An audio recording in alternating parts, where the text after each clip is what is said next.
Hello everybody, hope everybody's doing well. Just another quick bee video for start of the spring for all of you constant viewers out there who may be interested to know a little bit more about beekeeping or what's actually involved in beekeeping prices, because it is a year-long job for beekeepers. Today we're going to be doing a mite treatment. So, bees are under a lot of pressure from a lot of environmental factors, but they're also under pressure from a lot of internal parasites, and one of them is called the Varroa destructor. It's a mite that can do a lot of damage, pass a lot of parasites in your hive, and it's something that we really have to treat for. So it's one of the reasons we don't see feral bee colonies anymore in the United States. Before I was a beekeeper, I didn't know that bees weren't native to the United States, honeybees. So today we're going to be looking and checking for mites. This is important because mite thresholds are very low for the damage they can do. So a lot of the mites are underneath the cappings where the larva is growing, and that's where they regenerate and produce parasites. And of course the larvae are not going to develop into healthy bees. So we'll talk a little bit more about that as they go. This is just one way to do it. It is not the way. This is more of a demonstration video for people who have never done this or might be their first time. Please do your research, do your homework, ask your best friend, ask your mentor if you have any questions. Enjoy. So this is apiary I call Old 86 Apiary, and it's one of the most beautiful places I've ever been. You can see this is probably a 75-degree day. This is a small hive. Has been doing real well, but there's lots of bee activity. There are larvae. We're gonna hopefully see a lot of bees there, and we can add a deep or something like that. These hives back in the back are all doing very well. This is a re-queen from last year. Good strong hive. I bet that hive's pretty full. I did rotate the boxes previously, so she had the whole deep to grow out. We'll see if they have any resources left. And this one over here, this was called a starter finisher. I used to start rearing bees off this hive, and then I just left the nuke cell. That's why it's faced a different direction. And but again, bees coming in and out. So we'll get started. Okay, well, here we go. So a couple of things. I'm in the bee yard. Of course, I have a veil on, both my gloves. Don't need to get stung. Got my smoker. That's ready to go. So we're gonna get into this hive right here. The deep several weeks ago, the medium that's on the bottom was the feeder, but all the bees had moved up into it over the winter and early spring, and the bottom deep was pretty much empty. So I reversed it to give her some room and put a feeder on top. So have not been back. Would like to do a mite test today, and I do mite test with an alcohol wash. I think it's the most accurate, personally, process for me. It's the quickest for me. So when you have 11 hives and it's summertime, we want to have healthy bee colonies. So I do have to sacrifice 300 bees, but hopefully we can get in and get out and not hurt any more than we have to in the process. So here we go. I'm going to go ahead and get into it. Talk as I go. Appreciate you tuning in. That's good. Look at that. There is a small hive beetle. See that? I hope you can see it. A little bug right there. So whenever we get an opportunity to do that, that's fun. That's another parasite of the beehive. It kind of lives with bees. And oh, there's a couple. See, we got them in our trap up top. Yes, we can check our trap. Let's see how our traps are working. And these are our beetle traps, and look at the little beetles coming out of there. Let me squish them. I want to bring a couple in there. I want to bring some soapy water so that I can just throw them into and place them out. But see, the bees are kind of wrangling these little buggers into these traps. So, don't have a big problem with hive beetles, but it's good that the bees secure them. So anyway, better than nothing and no oil. So here we're going to pop these up here. I want to take a look and see what's in here. See how they're doing with feed and pretty light frame. Nothing here. Set that aside. We'll go down to the second one. We're going to see some bees, some brood, I think pretty shortly. It looks like a good cluster in the middle. Nothing out here. Just turn it around. Yeah, nothing. And remember, holding the frame upside down so I can see into it, because the comb is built with a little upward angle. Not a lot of propolis. Again, this was all put in here a couple weeks ago. So, you know, cleaned up the hive and got the propolis off. This is the heavier. Look at all that bee bread. That's bee bread. And look at the eggs. And there's eggs. So again, if you can follow that bee bread all the way down to the bottom of the hive, which is at the top of the screen, you can just make out some eggs. Well, I can at least. Again, I'm gonna turn it upside down and look at the other side. And no action on that side yet. But we have run into eggs, which is good. So when I do a mite test, I love to find my queen. Love, love, love to find my queen.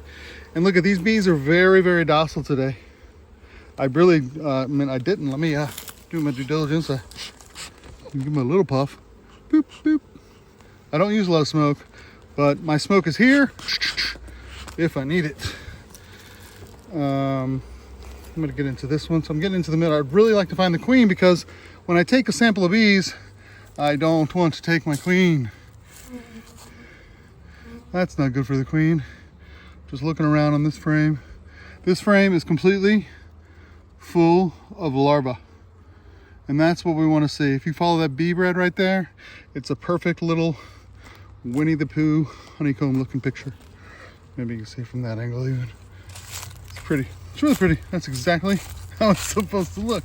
And there we go. Boom. Maybe I can angle this around. Hopefully give you a good shot of that. See all that bee bread? Yellow, green, lots of different colors in there. It's beautiful. And in the middle, all that white is larvae.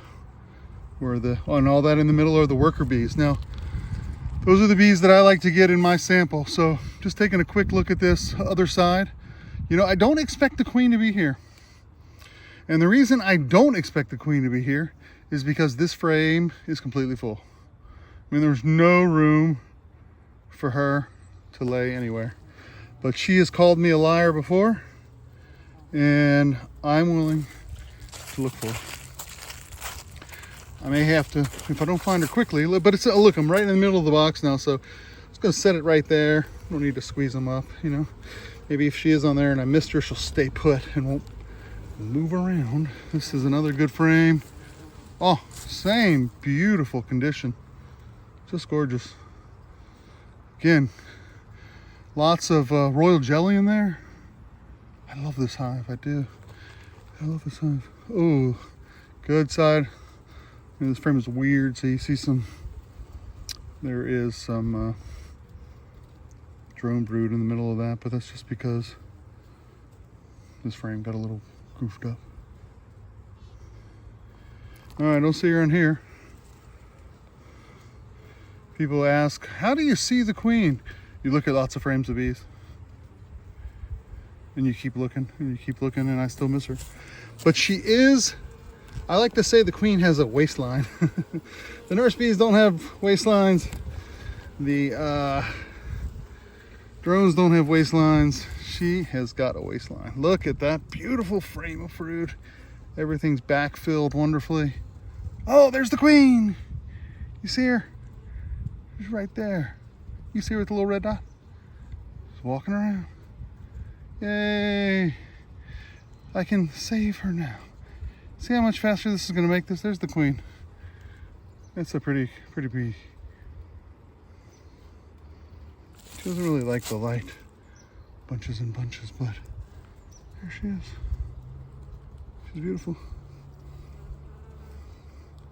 She's the most genetically diverse bug in the hive.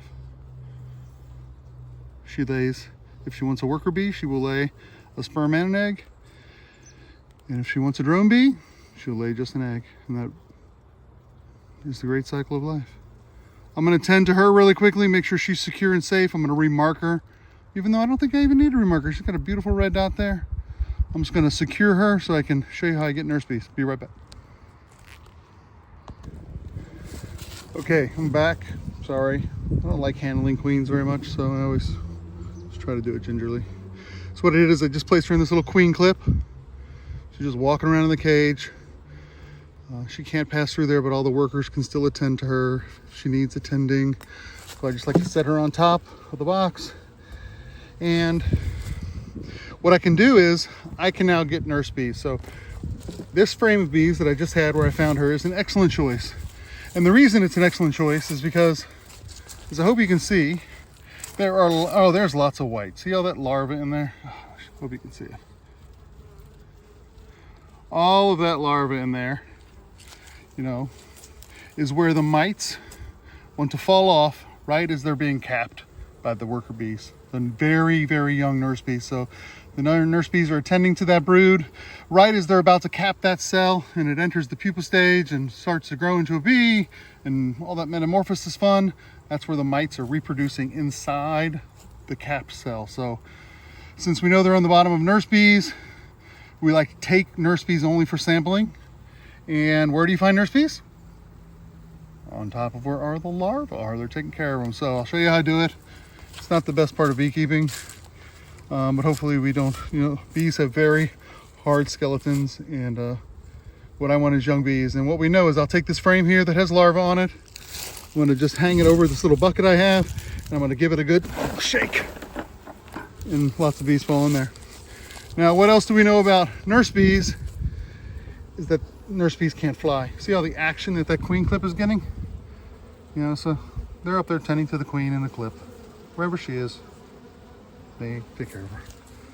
So see, the nice thing about this bucket, the way I do it, and there are different ways to do it. You can scrape a jar along the frame, but you know, I like to just give this little tap here and there.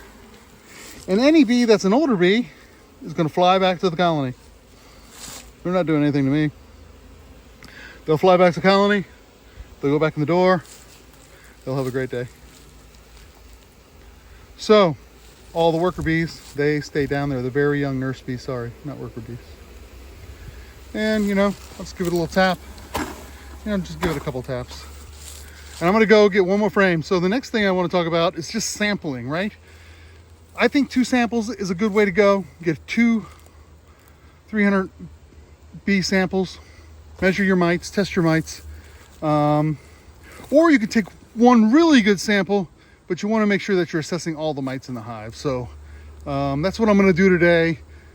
The reason I know that is because this colony was treated well last year. It went into winter with no mites on it.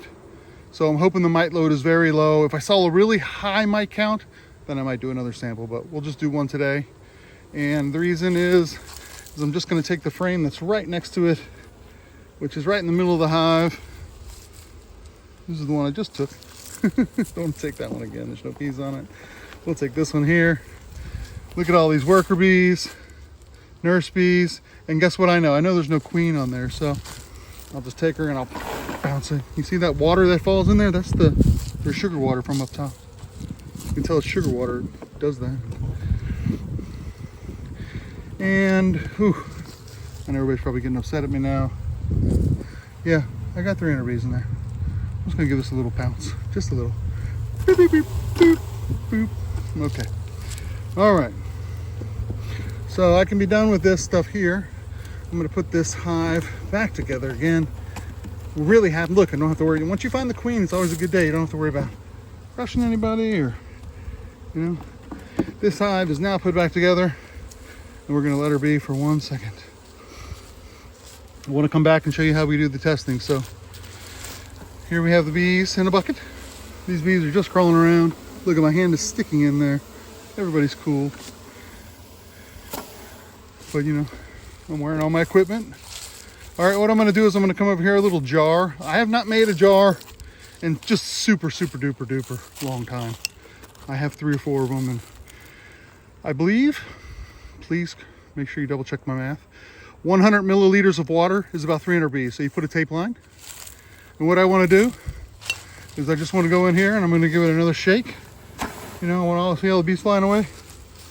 I want the youngest bees that are there. So, you know, just a little, hey, everybody fly away if you can. Okay. Sorry. I talk to my dog too. I hope we all talk to our dogs. All right, so give it one more bounce. Encourage all the older bees to fly home. Now I'm just going to reach in and I'm going to take a scoop. I like to take a large sample. I do take large samples, I think. You know, I'll get a few more of them there.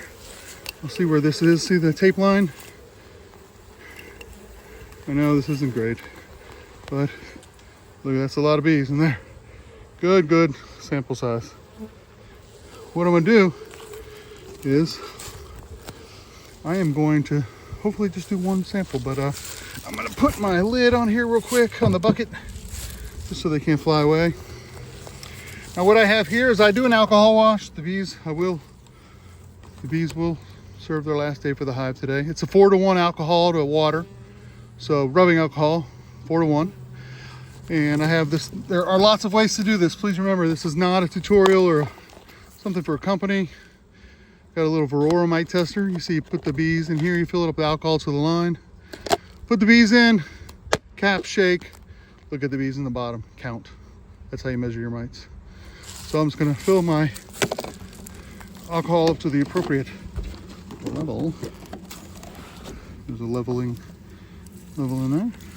I reuse my alcohol wash all the time. I just strain it back into the main jug I just did there with the cheesecloth, so all the mites are strained out. Use it again until it's too cloudy, too dark. Hopefully you won't have to do many of these. If I see no mites here, I'm not going to do another test, so I'll let them go. Check the bottom box. See if they need another box on top. They look excellent, so. All right. So I think bees would, think about mite washes is if I think it meant the betterment of the colony, the bees would sacrifice themselves. They do it all the time. And that's what beekeepers do. I'm here to make sure the 30,000 bees in there are healthy. Okay, so I'm gonna just give them a decent little shake. I'm gonna drop them in there. Look, not a lot of bees fly away because we know these are young bees. We cap them up quickly. Probably didn't see that. I dump the bees in there, cap them up, and agitate. I swirl, right?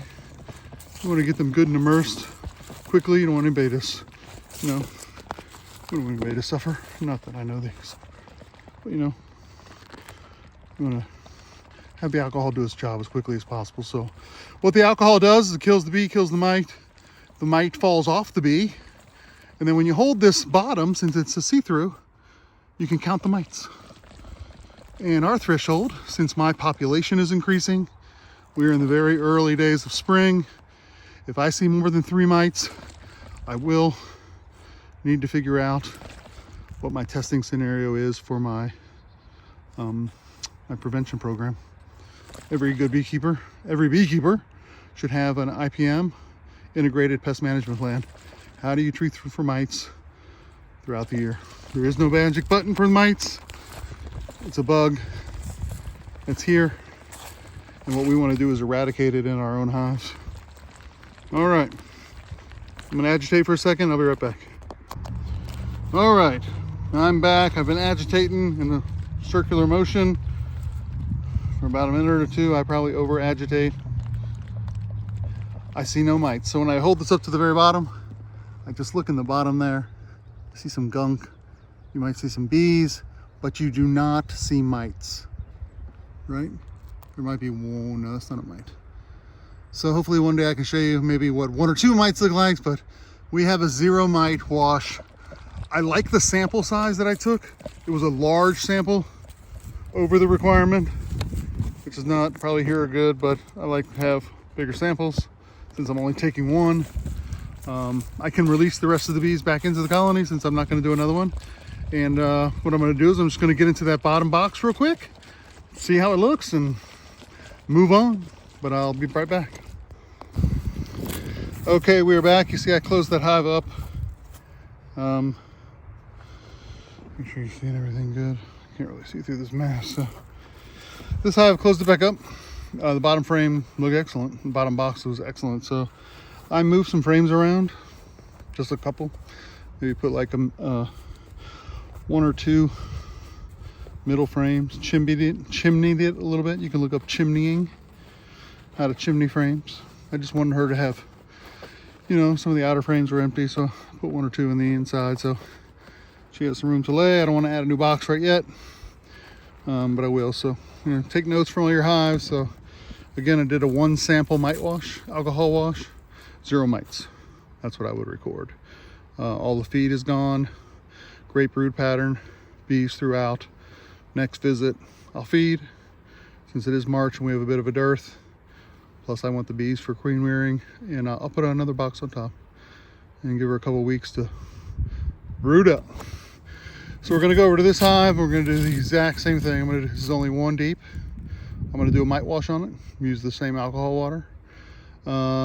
If I have mites, I'll show you what that looks like, but otherwise the process is the same. So again, this is the early season. I'll take mites, you know, if I'll take enough bees out of there. So if I want to do a second sample, nice that it's only 1 deep box. So hopefully I'll get 1 sample, make some notes, and I'll be on my way. So that is our kind of yard tutorial for today. Again, this is not to replace any bee education. It's just a little demonstration video. If you've never seen it, this is how one beekeeper in North Carolina does it. It works. I have no mites on that hive, so all's well. Have a great day. Enjoy spring. I did want to show you one thing. So I'm only 3 hives in, 3 frames in, and I want to show you, you know, a good sign that you have a good healthy hive is an exceptional brood pattern. You know, typically, this is not scientific. If you see a bad brood pattern, one of the ideas is I have mites, right? But when you have a solid brood pattern, it speaks to the health of the queen. So I'd like to show you what a good brood pattern, in my opinion, looks like. See some hatching over here. It's laid back in, but I'll show you the other side of this. And that, just a good pattern of bees. I like the way this looks a lot. I mean, there's some spottiness there. Curious. But I'm gonna go into the 4th frame here. Look how they're drawing that comb out right there. And they're drawing wax. That's great. I'm gonna have to put a box on top of this, I know it. Which is great, you know? Let's build some bees. Let's make some nukes. Look at that. You know? If I look back at these holes here, you're not going to be able to see it, but there are eggs in there. So that's always a good sign that she's, you know, that backfill is not being filled up with food, but is being filled up with eggs. So it's always a great sign. Again, there's brood pattern there. You know, it's not scientific though. I'm still going to mite test her. Why? I'm already in here. And we're out into the resources again.